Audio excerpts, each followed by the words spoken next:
cintilografia, né? A gente chega, então, num outro exame que gera muita dúvida e surge a pergunta, né? Quando solicitar a cintilografia na investigação de um paciente com hipertireoidismo? Isso aí rendeu muitas perguntas na caixinha lá dos nossos stories, né? A cintilografia é para todo mundo com hipertireoidismo, Luciano?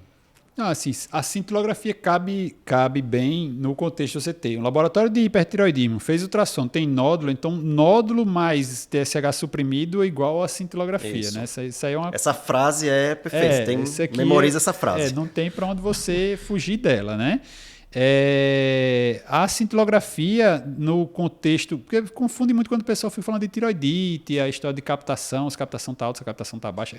Então, a cintilografia no contexto tireoidite, aí vai um pouquinho fora disso. Se você tem um bócio difuso, laboratório de hipertireoidismo, viu TRAB é positivo, Graves, a cintilografia não vai lhe acrescentar muita coisa se não tem nódulo ali. Isso. Você fez um laboratório de hipertireoidismo, o TRAB foi negativo, você está na dúvida se é um bócio difuso tóxico ou uma tireoidite, aí cabe também a cintilografia. Pode lhe ajudar. Mas se você disser assim, eu não tenho, é um exame caro, não sei o quê, você pode esperar a evolução do quadro, entendeu? Se o quadro se resolve, ali você bota uma dosinha, baixa a tionamida, e o quadro se resolve rapidamente, 4, 6 semanas, já controlou com um comprimido de Itapazol, aí dificilmente vai ser Graves, né? Provavelmente não é Graves. Então você fica mais sossegado em relação a isso, né? Para não confundir a coisa. Isso. Então, seria assim... a indicação mais clara é a que o Luciano falou logo no início, nódulo com hipertireoidismo, porque aí você vai saber se é autônomo ou não.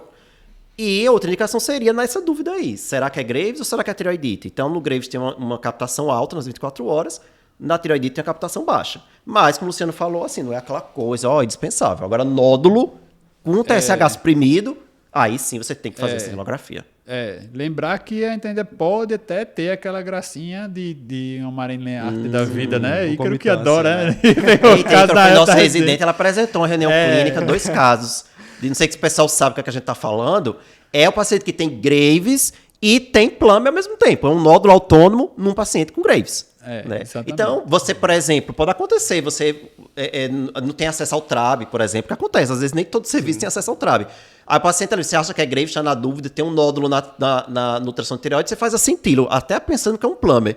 Aí vem uma captação alta das 24 horas, assim, típica de Graves, com um nódulo no meio de uma tireoide hipercaptante, é autônomo. Para o pessoal lembrar, assim, quando a gente avalia a cintilografia do nódulo autônomo, a gente vê o nódulo hipercaptante e o resto da glândula hipocaptante. Né? Porque o TSH não está baixo, porque aquele nódulo está produzindo muito hormônio tireoidiano. Então, as células normais da tireoide não estão captando o iodo, porque o TSH está baixo, não está estimulando aquela célula folicular. Então, você tem a parte normal da tireoide está hipocaptante, mas a parte do nódulo está ali, é bem escuro, né? Aparece na cintilo, captando tudo. Na Marilyn Art, você vai ter toda a glândula hipercaptante ainda captando, porque... Na doença de Graves, o TRAB está agindo em todas as células, ela é difusa, é um bócio difuso, com um nódulo hipercaptante no meio. Né? É raro, mas existe.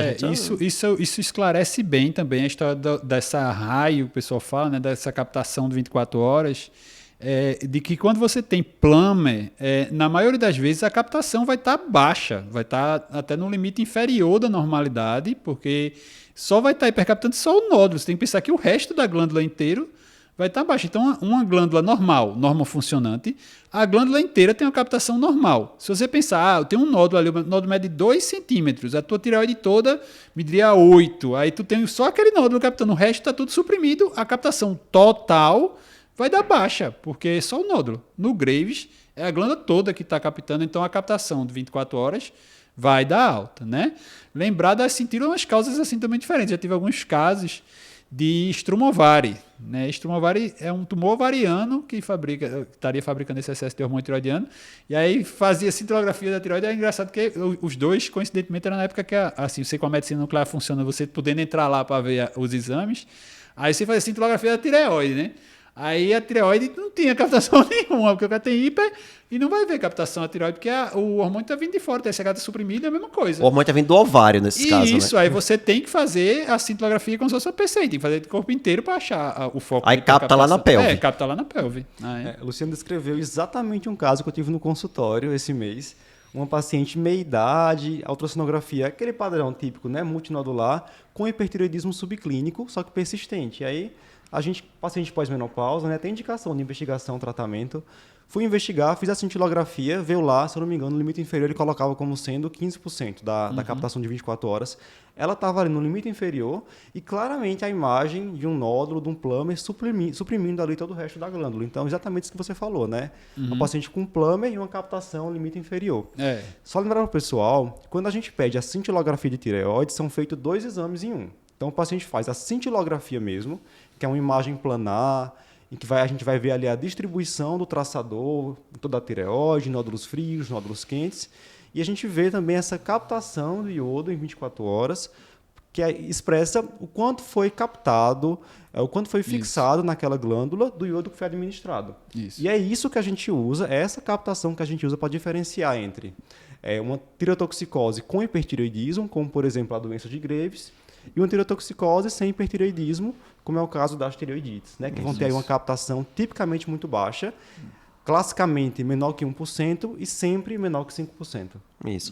E aí, a gente tá só aproveitando para fazer o diagnóstico diferencial, quando a captação está baixa, então já foi citar 2 exemplos aqui, tireoidites e estromovari. Mas tem outros, né?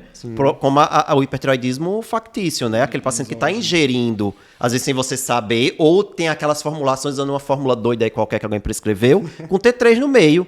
E aí, claro que se o hormônio é exógeno, vai inibir o TSH e vai inibir a glândula, que não vai mais captar iodo nenhum, aí vai dar uma captação baixa. Outra causa mais rara é quando você tem metástase de carcinoma folicular de tireoide funcionante, né? É uma metástase que está funcionando, ou seja, está produzindo hormônio fora da tireoide. Aí também a captação vai dar baixa. Agora isso é raro. Essa questão do T3 não é tão incomum, né? Hoje com essas fórmulas aí, emagrecedoras, então não espere que o paciente vá chegar ao consultório dizendo que está usando T3, né? Muitas vezes ele nem sabe o que está tomando. Exatamente. Ou faz de conta que não sabe também. Né? Peça para traz para eu ver o que é que tem aí dentro, né? O paciente com hipertireoidismo tomando uma fórmula esquisita, né? Pode ser que tenha T3 no meio. Bem, espero que você tenha gostado desse formato de vídeo mais curtinho. Se você gostou e quiser ver outros vídeos como esse, clica aqui nesse vídeo. Tem um formato parecido, o pessoal gostou bastante. E se você quiser conhecer, quiser assistir ao vídeo que deu origem a esse corte, né? Esse vídeo ele foi retirado de um outro maior, de um outro completo. Clica aqui à esquerda que você poderá conferir o nosso conteúdo completo.